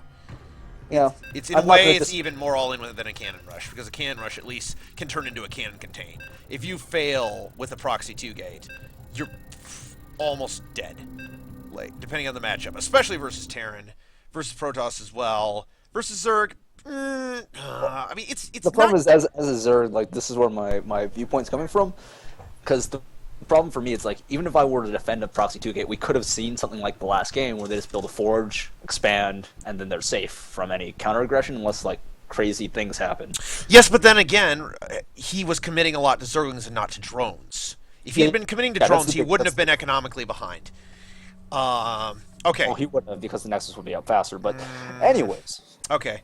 So spawning in the top left of Heavy Rain, a map that's going to be going bye-bye due to how vulnerable it is to blink, we have Apple Slices playing for Team Slices. As the Red Protoss, of course. Yep. And in the bottom right, playing for the StarCraft forum posters, is the Blue Zerg Hunter. Personally, I don't know who Apple Slices is, but I automatically favor Hunter in any matchup because he's a complete monster. Okay, this is throwing me for a loop. Hunter is, according to this, he's in StarCraft 2 forum posters, but last I heard, he was in. Yeah, he was in Team Essence. He's in. Well, I'm also in Essence. Robot's also in Essence. Can you be in more than one clan at once? Essence. No, you can't be. What in the world? Why does it say StarCraft 2 forum posters? Is basically a mercenary team right now, because 4 of the 7 players we've put up are all from Team Essence. Well, forums. Commonality there. Okay, so we got our 9 scout probe going on. It's going to be a Forge Fast expand by the look of things. He's chronoing into probes, although he's rallying them rather... Okay. I guess that's going to be a Forge? Why would you do a... No, not on this map. It's got to be a gateway. It's going to be a weird gateway thing. It has to be. If this is a Forge... Oh my god. Not on this map. Not on this one. A 12 Forge? You can't cannon rush on this map. Well, I mean, you can cannon rush on any map, but... there's a ton of space. Yeah, there's a ton of space. Yeah, when you look at the space, you're like, it's impossible to like wall off your cannon, like probe such that. The only spot I could see is between the ramp, even then, it's like between the ramp and the geyser. And, yeah, it's a 15 pool anyways. Like, this is so weird. I can't remember the last time I saw 12 Forge outside of a PvP. I would honestly, and I would probably throw the game too, but I would honestly just proxy a hatch and delay everything. Some of my most interesting games ever were when a Zerg player proxy hatched me. Sometimes I would win. Sometimes I would win, sometimes I would lose, but it was always interesting. I think proxy hatch is probably the only Zerg cheese I think that is really good in most matchups. It's very underrated. It actually, if they would practice it a lot, it could be pretty deadly. But I also just channel my inner cats every game, so. Inner cats, huh? Oh, CATZ cats. I thought you meant. Yes, inner cats. For instance, I have proxy 2 gate proxy racks hatched Terran when they went 1 racks fast expand in main. Yeah, I've lost to that and I've won against that in that exact same situation. Both. But yeah, I think Heavy Rain particularly is a really good map for proxy hatches because there's so much. The main is so large, and so much of it just won't be scouted if you're not paying attention. So our little probe over here. Wait! This is a full wall. Is there a gap between the pylon and the forge? No, there's absolutely no gap. Yeah, so this is a full wall. We're gonna see some sort of all-in because we do see the probe here, and it's gonna get spotted by Ling. Oh, it doesn't. Oh my goodness. I think the probe is out there just to confirm the third. No. This can't be out just for confirming the third, because this is a full wall, right? It's a full wall, but there's nothing he can do. There's no aggression he can do anytime soon. It's got to be there to confirm the third. And the Link finds it. And he's going to go to confirm the third. Just watch. Oh, okay. Guess not. I guess he's going to try to run home and he's going to die. Okay. Oh my god, this has to be Stargate Boy from Apple Slices. There's no cybernetics core yet. Oh boy. See, there's nothing to worry about. Yeah, I think this is just a paranoia wall. This is probably one of the least efficient builds I've seen in a really long time. The Cybercore is so late that you can't get your tech up until about 620, which is normally when you want your Stargate or whatever finishing. Look, you never want to full wall like this as Protoss. Like, unless you're going like full commitment to Skytoss. Yeah. But which then would be really silly. Yeah, that would be silly because you just use queens and spore crawlers and you can beat it. Any kind of two-base play. Plus, against Skytoss, you can just like expand willy-nilly, knowing that they cannot kill all of your bases. That is true. Due to the immobility of the style. Okay, so putting the wall off aside, I'm seeing. Okay, he's got a lot of gas going on in here. Does Apple Slices? A lot of gas. Hunter's scouting, but there's nothing to scout. When I say a lot of gas, I mean a lot of gas. Like he could go to Templar Archives gas. Yeah, he really could. Like this almost looks like he should be throwing down a Twilight Council and then going right for Templar Archives. Because I don't know why he's mining this much gas. It could just be a mistake. This is diamond level though. DTs maybe? No, you don't need that much gas for DTs. I don't know. DTs are pretty expensive at 125 gas a pop. Yes, but they also cost a lot of minerals. 125 minerals a pop. Exactly. So, whereas High Templar are 5150. So, like, this is like High Templar gas. There's nothing else. No, even if you were going DT, first of all, he would have put down the Templar Archives already. Yeah, he should have, at least, if he was. Yes. The fact that there's nothing to scout here is going to throw Hunzo for a loop, though. He could be going 6-gate sentries. And then lose to, like, 3 roaches. No, I don't know. I mean, sentries are... Sentries do 6 DPS. Yes, I know, but they're literally like units. They're like a Marine. They're kind of like a Marine. They're actually better versus mutas than per unit than Marines are. It's weird. I don't believe that. They are. Guardian 6 shield. DPS, 1 armor. 1 sentry beats 1 muta so easily. It's true. You know, in hindsight, I can believe that because it's completely true. Mutas cannot fight anything. They can fight. The weird thing is they can fight stalkers in even numbers. Because stalkers will win for the most part because of how generally mid-game turns out. It's because the mutas can stack their DPS and the stalkers. Yeah, that's going to be a big deal, but it also depends because usually Protoss will have 2, maybe 3 attack upwards depending on the focus by the time mutas get out in sufficient numbers against 1-1 mutas. Yeah, that's true. Usually. That's true. And that gives stalkers like a severe edge in the matchup. I just remember I used to think that stalkers countered mutas, and I learned the hard way that they don't. They do not. They really don't, especially with Link support. No, you need Archons and High Templar and Phoenix. High Templar are the correct solution. For Phoenix. defense. Phoenix if you want to push them if you want to control the map at all.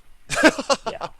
And then they switch in the Muta Corruptor, and then you have to build more Phoenixes, and then they do an Ultra Switch and you die. Well... Maybe. Ultra Switches are pretty strong against Phoenixes because Phoenixes are actually useless. But you've got Archon tech.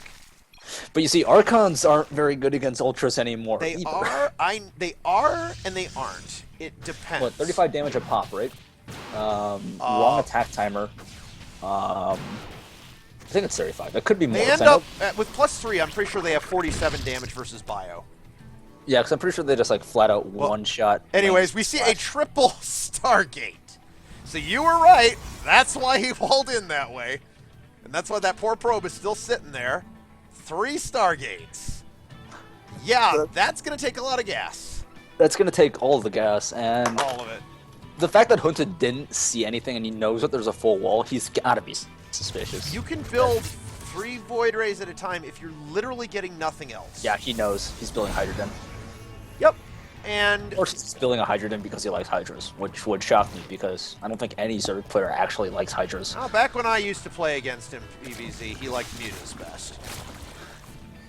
Mutas, for instance, actually also lose to Void Rays equal supply. Did you know that? Well, of course they do. The Void Ray is far more expensive. Equal supply. Equal It's actually supply, the same yes. cost. No. Void Rays are No, 200, they cost, no, 150, right? they're 250, 150. 250, 150. Which is versus far 200. more expensive. And That's not far more expensive. That's 50 more minerals and Oh, 50 yeah, less I gas. forgot their 4 supply now. They used to be 3. Right? So equal supply. Equal supply. Void Rays beat Mutas. Equal upgrades. Yes. Yes, of course. But I still wouldn't want to build Void Rays against Mutas. No, that's mostly because you can't catch it. And because you get outproduced. Yeah, that's the bigger problem. But I think it's honestly insane. And because how strong there's such a it is. thing called Phoenix, which is 10 times better. That they're killing Mutas. I don't know. Void Rays are very good at fighting anything that that Zerg has in the air, though. That's for certain. That's true. That's true. They're good. They are very just a expensive, though. If Very they don't- expensive for their production time. You are putting a lot. I mean, they only 60 seconds to build, and if you're chrono boosting them, it's less. That is a lot of money going out. What is into the those meter time? For instance, well, it doesn't matter. Hydra's built in 33 seconds. It's gonna be a Ling Hydra attack, which is basically the best solution to mass Void Ray production. That Yes. you want some. Wow, you want some infestors. Okay, See, so he's what- getting a 4th base. I'd like to see him grabbing the extractors before the Wait, hatchery wait. even finishes. Yes. Is he really going to attack with this? Oh, this is gonna end tears. Yeah, it's going to be awful. Although there aren't enough Hydras as of... Okay, now there are. Yeah, there's like There's enough. 15 Hydras. There's enough. As long as they engage They're correctly, gonna walk past each other. this will be a funny base race. The worst part is that if he Zealot notices this support. happening, like he can just kill the rocks, and that's gonna be ended. Kill the rock. He doesn't know. Okay, this is gonna be interesting. And yeah, this is it. There's a time warp. I don't know why he just popped dramatic alignment. That's actually doing nothing, except now he's focused. Overseer. Yeah. That's Nope, game. now he's back on. Yeah, that's game. That's why you don't go 3 Stargate versus Zerg, guys. Well, you can, but No, this you is can't. this is why you don't want. There's another pause. No, you can't. So that's 4-2 in favor of StarCraft forum posters. Woo. And was it a best of 7? Yeah, it is a best 7. That's a win. But yeah, you can go triple Stargate. You just No. don't. You shouldn't push with just. Yeah, if the Zerg 6 is on Void 2 Rays. base, you can. Yeah. You shouldn't sure. push with 6 Void Rays, because 6 Void Rays will not work against 20 Hydras. You don't want to go 3 anything in terms of tech structures versus Zerg and 2 base. Triple Robo. Triple Robo. Yeah, sure. 3. I've seen people do it. The answer is Zerglings, maybe Mutalisks. Oh, I used to do a strat. I did the Protoss 111 off of Forge Expand. I would build Zealot Immortal Void Ray. Mutas just kill it though. Yeah, well, Yes. Yes, they do. yeah. Well, it depends on how many Void Rays you have and No. how many Mutas they have. Look, you're building Immortals, Void Rays, and Zealots. Mutas are gonna win. yeah, But probably. but if they go Roaches, you have a great time. Yeah, but if they go Roaches, they kind of deserve to lose. Yeah, exactly. But Okay. yeah, no, Void Ray is pretty strong though. Void Rays, I wish my Mutas could fight Void Rays 2-on-1. If I couldn't produce like 4 Void Mutas like faster than they could produce 1 Void Ray, like I would be so sad. Yep. Maybe in Legacy of the Void Zerg we'll actually get some decent anti-air. Don't hold your breath, but yeah. Yeah, no, that's not happening. They've got like the best anti-ground in the game, pretty much, but I mean, anti-air is. We have the best anti-ground tech because Brewlords are really stupid. Broodlords, Swarm Sort of Hosts, Ultralists, Ultras are debatable because Immortals are. Zerglings, fucking Banelings. Like, you've got Banelings are good. so much anti-ground. We just- Anti-air, it's like, no. Nope. The GG. problem is like other races have like air units that can almost make our ground units so sad. Every Protoss air unit can fire while moving, except for the Tempest now. And every Protoss air unit can attack both air and ground, one way or another.